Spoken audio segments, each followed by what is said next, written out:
Book of Joshua. This is a pretty good one. Joshua takes charge, and the people are to listen to him as they listen to Moses. He sends 2 spies to check out the land, and after being found out, they have to hide somewhere because people are looking for them. They seek refuge in a house, a harlot named Rahab, R-A-H-A-B, and she hid them in the roofing. Then when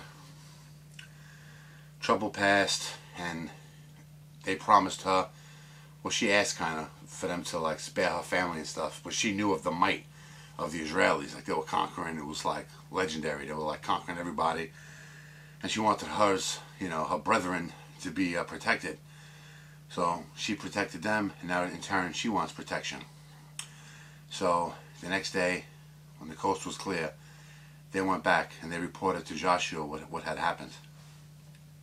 That story was cool too, because they said for her to put a scarlet thread in the window, and for her family and people she cared about that were in her house not to step outside during the battle. If they stepped outside, there's no guarantee they won't get killed. But as long as they stay within that house that bear the scarlet thread, they'd be fine. It's here again too, another splitting of the water.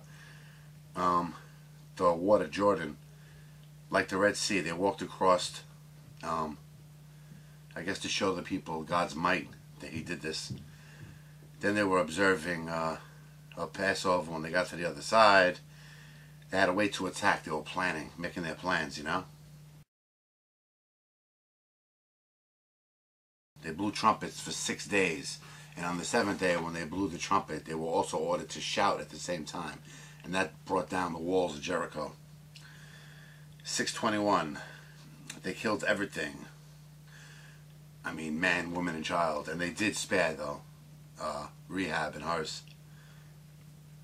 It says they took the gold, silver, brass, and the iron. I guess those were important things to the people back then. I guess even today, right? Joshua was now famous throughout the land as having a connection with God. Then there's more battles, and it says the remaining kings gathered their forces against Joshua and Israel with one accord. They had a common enemy now, I guess, with the Israelites. People of, I think it's Gibeon, G-I-B-E-O-N, I think it is. Yeah, the people of Gibeon. They were right there, really close to where Joshua was, and they pretended to be ambassadors from far away. They even packed up all their old moldy bread, and they brought all their old clothes and dusty and dirty looking stuff. They made it look like they traveled for a long, long time, and they wanted to make peace, They wanted to be spared by Joshua. But when they were found out that they were lying, Joshua did not kill them. Instead, he indeed made them servants, used them like his slaves. But they were duped.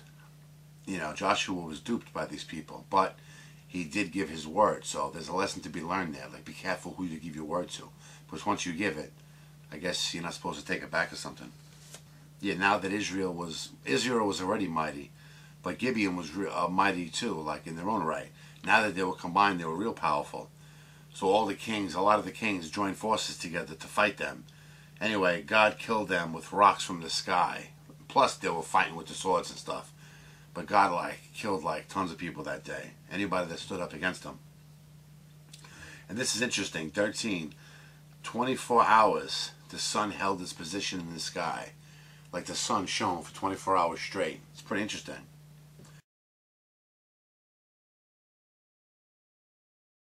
The 5 kings that led to that army that just got destroyed, they hid in a cave. What they did was they locked them in with rocks, boulders, so they couldn't get out. But then soon after, they let them out, and they hung them all, one each on a tree. So 5 separate trees, they hung them. But this was pretty cool, this part. After they hung there till the evening. Then they threw the bodies back in the cave, where they remain till this day. Now, like I said, I don't research everything as I'm reading, but I wonder if, I wonder if they've ever been found, 5 bodies in a cave, or I don't know. Well, if somebody knows anything about that, let me know. Balaam dies. That's that ass story. Words. The lands divided, borders established. They set up the tabernacle again, this time in Shiloah. 7 tribes still didn't get their slice of the pie yet. Okay, they were to survey the remaining land, and it will be divided. But the Levites have no part among you, for the priesthood of the Lord is their inheritance. Like, what does that mean? Like, the people that, the priests, like the priesthood, they won't own any of the land, but they'll, I guess, just live upon it or something. But it's really not in anybody's name of Levites. It's weird, too, the way they talk about cities of refuge. To me, it sounds more like a monastery or something, not a true city. Because they speak of coming to the gate, you know, and saying, like, if you killed somebody by accident, they'll put you up and you can stay in there, you know, until you're judged or whatever. But it doesn't sound like a true city. It sounds more, like I said, like a monastery. Yeah, Joshua's old now. He calls together all the important people, and he lays down the law again, and the warnings and all that. He also renewed the covenant with the people. When he died, he was 110 years old. So that's pretty. It was a pretty interesting book. We'll call it.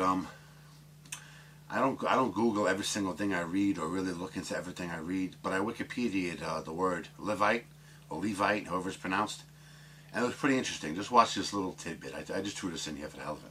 Levite, and just just to see what it says. And look at this part here. Notable descendants: Moses, Aaron, Miriam, Samuel, Ezra, John the Baptist, and Mo Howard.